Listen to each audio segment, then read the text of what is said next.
Hey everyone, back with another video, and today I left on my lunch break. It's not that I believe in fortune cookies, because we all know they're very hokey, but I got this fortune cookie and it said, you are interested in public service and would make an outstanding statesman. Well, let's hope that Governor Jerry Brown thinks so. Quinky dink? I don't know. But anyway, I'm looking to make improvements in my life, and I realize that there's no turning back, and I have to continue going forward.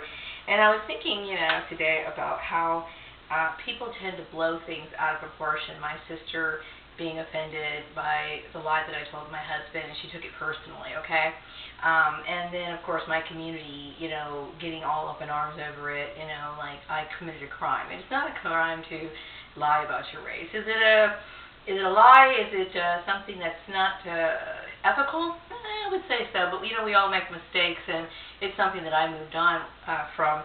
But in a white supremacist environment, it's almost like treason, okay?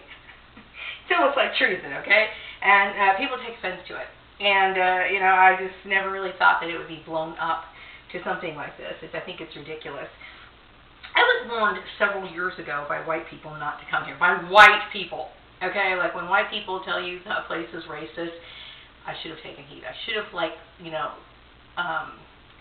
saw it for the message that it really was. But I was, I don't like to consider myself naive because I'm pretty good at understanding people. But I've never really dealt with racism. I'm sure I dealt with racism at school and stuff like that. But as far as an adult dealing with racism, I really thought that racism from my childhood was based on ignorance, childhood, whatever. And then, racism was something that was basically a thing that my father had to deal with in his generation. I was extremely wrong. I was very wrong. I was thinking that, people would judge me on the quality of my work and my enthusiasm for the job, and I would be evaluated fairly. I will tell you that there has not been one job that I've worked in this town that I have not had to deal with racism, and that's the truth. I could go on with all kinds of stories to tell you, but that's not the purpose of this video. I do realize that racism does happen everywhere, but like I said, this is extreme. Okay, so, and it's not that I want people to understand that it's not that I'm not stuck up, okay? I'm the kind of person, I'm very open, I'm very carefree, and I can talk about anything, and I love having great conversations. I really do. I can talk about things that are serious. I can talk about things that are goofy. I'm a very, I think I'm a great conversationalist. I really do. Honestly, I do. But I've been in this environment since 2000, and I'm going to tell you that all of the stuff that happened in the past, and then the thing that happened over at that employer, and then the things that happened after it's been obvious, it's been known, okay, that I've done nothing wrong. I didn't deserve all this, and look how long it's taken to clear this up. So, I realize that I'm in the wrong spot. So it's not that and I don't blame the entire town. I'm sure there's a lot of good people here, but I've had enough. I've been here for 15 years. And I wasted my time, and I wasted my life here, and I have serious regrets about it. But as for my family, I now know that had I moved to someplace else, because originally when I first moved here, I kept thinking, I could move to Georgia, because I heard that there's a lot of black professional people in Georgia, and I figured I would give it a try. Okay, but I kept thinking, well then, I would steal, stuff and kind of devote it to my family, even though they've treated me like shit and I never really thought about it, I still wanted to stay close enough to my family, so I stayed, within the vicinity of where they are. Because it's not that far of a distance. Also, I was a single parent, and I was concerned about the cost of living. And, the cost of living here was comparable to the cost of living of where I was before. And so I kept thinking, okay, this sounds like a great place to go. And I can just get along, everything's going to work out fine. Didn't happen. Okay, but I do realize that, had I moved to any other place, my siblings would have continued to stalk me there. Okay, so I would say that my siblings are responsible for sparking this ridiculous psychological phenomenon, but the racism was already there. It was used as an excuse. The petty issue that my family had, my siblings had with me, was used as an excuse to enforce all other kinds of illegal issues that were going on here. So Anyway, I hope the camera is still working. You still there? Oh, thank goodness. Thank goodness. Okay, let's wait while I adjust my camera. Hang on. One false move, I swear. It is a miracle that this thing is still working. It's still recording. Amazing. Okay, so let me just move over a little bit, and I'll zoom in a little bit more. There we go. I need not be so. There we go. Okay, excuse me if you can't really see me very well, but anyway, that's not good enough. Anyway, nobody wants to wait around while I'm taking adjusting my camera. But I know how this stupid camera works, and if I adjust it while turn it off and then turn it back on, for some reason the battery just does not want to work with me. So, okay, let me just adjust it a little bit more. There we go. Okay, good enough. Okay, so I do, let's see. It's not that I'm stuck up or anything like that. It's just that I'm dealing with a lot of stress. I know that once I leave the town, I will be back to myself. And once I get working and meeting new people, I will get back to my regular self. It's just, I'm just tired. It's like I want to go already, and I'm hoping, praying, and doing everything I can, to get the energy to actually go. I'm afraid of the trauma that was caused, all the trauma and all the drama that happened. So I'm a little, I have to say, I'm a little afraid to actually make that step, because so much of the baiting went on and so much of this crap went on that it has made it very difficult for me. But anyway, so growing up, I knew I was different. And I recall watching the movie Charlie, which was based on the book Flowers for Algernon. And I was thinking that somehow I could relate to that character, Charlie. This movie is about a man who was born mentally challenged and received an operation that turned him into a genius. I, of course, am not mentally challenged, but as a child, I knew that I was different. No disrespect to mentally challenged people, but I remember analyzing my situation and wondering why I was so different. And there were times where I would, compare myself to those kids. I kept thinking, okay, well, I don't smell and I don't drool, So what is it that's making me different, And I realized that, through the years I found out what's made me different. But I know that all during the childhood, I do remember, I actually liked school. I liked school a lot when I was growing up. I liked to learn, and I remember getting really excited when I learned new things. I enjoyed being in school when I was younger. But my siblings created so much drama in the elementary school and throughout my entire years of school that they ruined my life. They ruined my social life. Every time I would make a friend, they would destroy that friendship. And to this day, she is no different. And I'm referring to my sister, Lisa. She's extremely competitive, and I never realized it. And this last week, I've been thinking about all the things that has happened. And like I said to my husband, I said the signs were so there. I never paid attention to it. And I vividly recall, situations of harassment at home and school from my siblings. And as I've grown into an adult, and they've grown into an adult, they have come to believe that this sort of behavior is normal. Okay? And they want to continue. Well, I don't know if they're trying to now, and maybe they understand exactly all the crap that they've caused, but I hope that they know that what they did was wrong, okay? But they have brought this stuff into adulthood, which is crazy. Their presence have been felt in every social situation that I've ever had, whether that be school. I can even recall my first job at a regular employer. Okay, as a call girl, answering the phones. Not a call girl, but a call girl answering the phones, taking orders from customers to place for pizza. And I remember dealing with people, one day, it all starts off like this. I'm getting along with the people, everything's fine, and then almost as if overnight, they change. Their whole attitude changes towards me. And that happened there. I was 17 years old, okay? So this stuff has been going on 4 years, okay? My sister is a domestic stalker as well. I'm sure my brother and my other sibling, sister is as well. This is highly illegal now, and I'm so glad that people actually put this on the books, okay? Domestic stalking is a no-no, okay? And unfortunately, many of the employers didn't realize this, and they participated in my harassment. It is no different than childhood bullying. It came into the workplace, then it escalated into the community, literally gang stalking me and all of this nightmare. Okay, but looking back, I remember that she always sabotaged my friendships. I mean, she never wished me well, and I remember I would bring home a little girl or a little playmate from school, and the next thing you know, my sister was out there, and she would now identify that person as her friend. I remember liking, and this is so weird because, when Facebook, I was on Facebook for a while, and I connected to my brother's old friend, who, as a child, I was madly, I was only in 4th grade, but, I thought the biggest thing in the world was like holding hands. I wanted to hold his hand so bad. I mean, I thought he was the cutest thing in the world, I was crazy about this little boy. So, anyway, as an adult, we connected on Facebook and became friends. Okay, so, it's interesting. So we're catching up, we're talking and everything.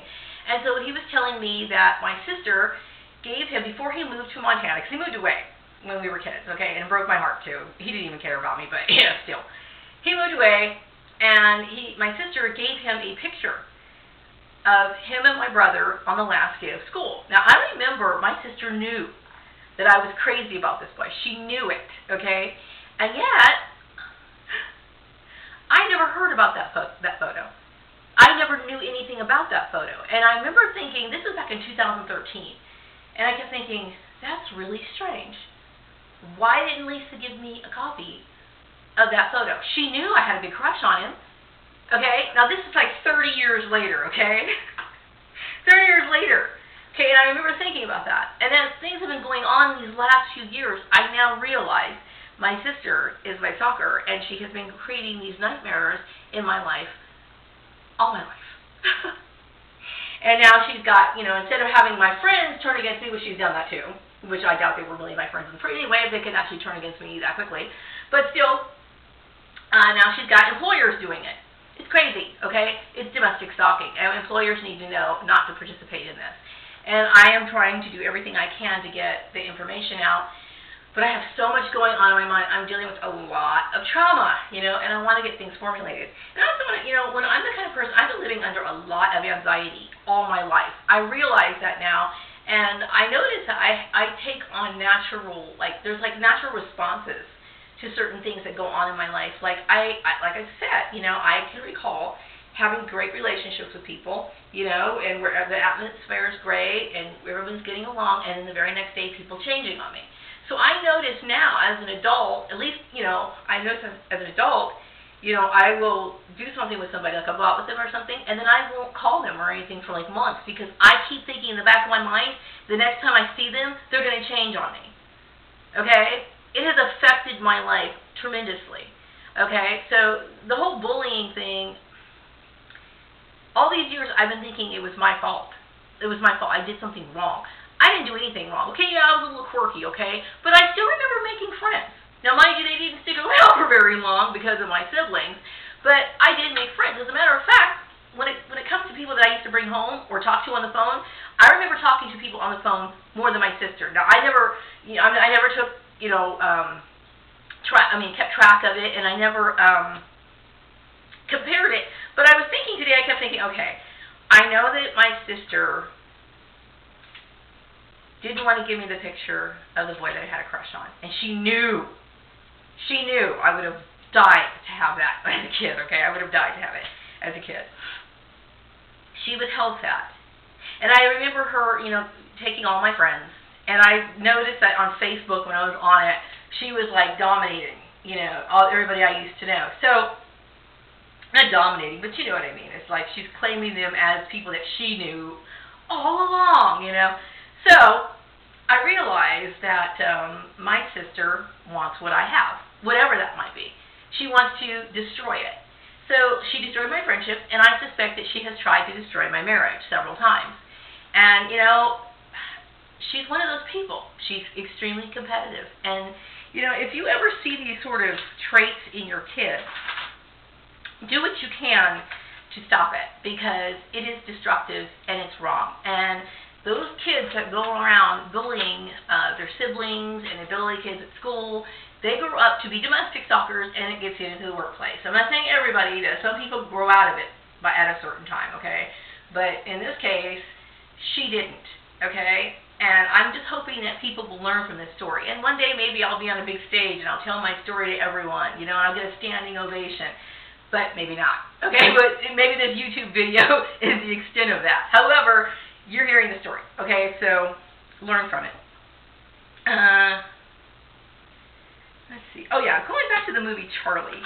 I'm going to attach the 1968 version of Charlie, which is the one that I saw as a kid. And I remember seeing this movie when I was about 4 years old, okay? And I loved movies as a kid, okay? I liked cartoons and stuff like that, but I fully understood the concept of, like, adult-type movies with adult themes. And I remember seeing this movie, and I felt really sorry for Charlie. I mean, I felt like, man, that is such a sad story. Then as I got in grade school, I started to feel like I identified with Charlie. Okay, so I'm going to attach the 1968 version on to this video. And these are YouTube, okay? And then they also updated the version of the movie, I think sometime in 2005. I could be wrong about the year. But I'm also going to include it. And, you know, I'm not fond of remakes, okay? I personally think once it's been done, it should never be touched again, okay? I'm one of those people. Especially if it's something that's considered to be like a masterpiece. But I have to say that the second version of the movie is not bad. So if you have time to watch it, I highly recommend it. To me, it's a tearjerker, okay?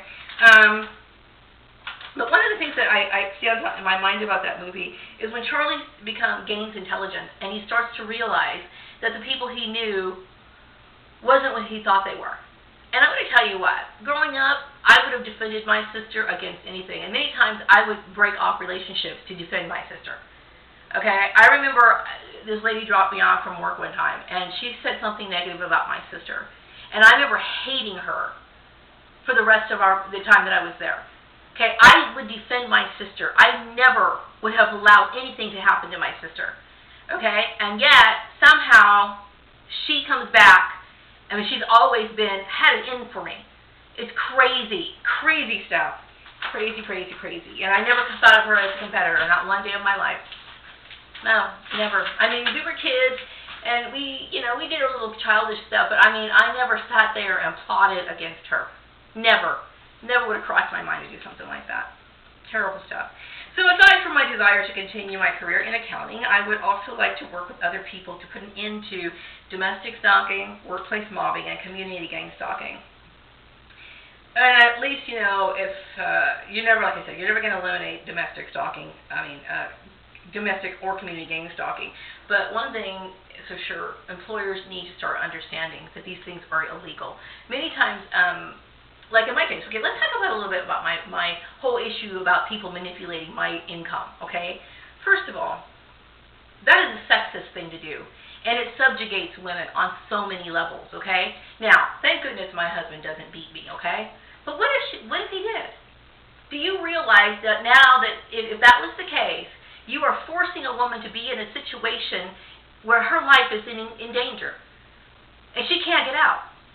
Okay, that's wrong. That's wrong. That's why they make it a law. That's one of the reasons why it's a law. You can't block a person's ability to move.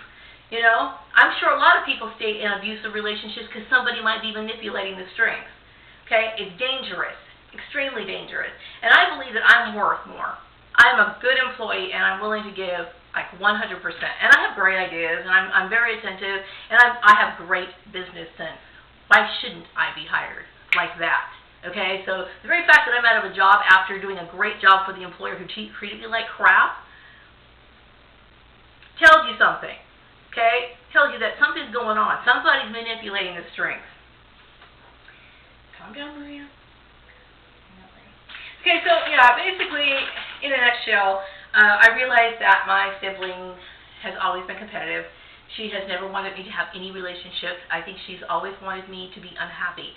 Every time I've done something, she would always sabotage it. And the things that I overlooked are quite apparent now. It's like, okay, the issue with the picture, the things that she used to say, what would happen in social situations, and how far this has been going on. I understand I was kind of a quirky kid, but there's a lot of quirky kids. And I kept thinking, well, maybe I was because I was black. I knew other black girls. I mean, there was a lot of black kids back in the early days, back where I was living.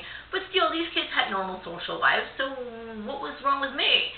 Because I was the scapegoat. I'm the family scapegoat. So they made it a mission to destroy my life. And now they're trying to destroy my life as an adult. Crazy. Which I suspect they were trying to kill me. I really do. These people should be in jail. But I'm just wanting to move on. I need to get out of town. I need to forget this tragedy. It is a tragedy. It is a serious tragedy. So, and it's something that I need to get over. I think my family was quick to throw me to the dogs because they had little regard for me. I can tell you right now that my family thinks that anybody, my siblings anyway, my siblings seem to think that anybody who's different from them, that something's wrong with them. And they also think that it's okay to destroy a person's life or hurt people because they're different. I do recall mentioning in my video that I had a conversation with my brother, and he brought up the fact that when I was like 17 or 18, I wore Revlon foundation that didn't match my skin. And so that response just came out of his mouth so easily, like it was normal to him. You did this, this, and this, therefore it's okay to harass you. That's okay. It's okay to treat you like someone did this, this, and this. In their mind, it's normal. Okay? Now, I hate to say it. Hey, I love my mom and I love my dad. They have their limitations, okay? They're not perfect, okay? But I will tell you what. That is all that responsibility and the shame falls on my parents. Sad to say, but it's true. They either ignored it or they participated in it in some way. Okay, and they saw it going on. They never took an interest in seeing, well, how come Maria doesn't have a lot of friends coming around?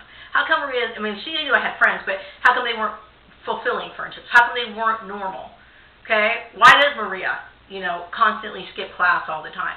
Okay, it was never a reason why. It was just, you need to go to school. Well, that's the reason why, because they were making my life a living hell. That's why. And now they're trying to make my work life a living hell, which they've succeeded. Okay? They've succeeded. Okay? If you see your kids doing this kind of stuff, get them in check real quick. And also, childhood bullying is also an issue that is very important. Children shouldn't have to live in fear or constant depression and having to cut class because they're sick to their stomach. They shouldn't have to do it. They shouldn't have to. So, I definitely, society has to raise its behavioral standards and stop thinking that bullying people is normal. And that's just the issue. The more people who got involved in this proves it. Okay? We have a very corrupt society. And hopefully, as things change and I can get out of here, I can contribute to society and I can be a social reformer, maybe be that statesman that the fortune cookie was predicting. Who knows? But I definitely know that I want to do more, and I have all capabilities of doing more, and I have the drive to do more. But here, it's just not going to work. So, wrapping up this video, and have a wonderful evening. Bye-bye.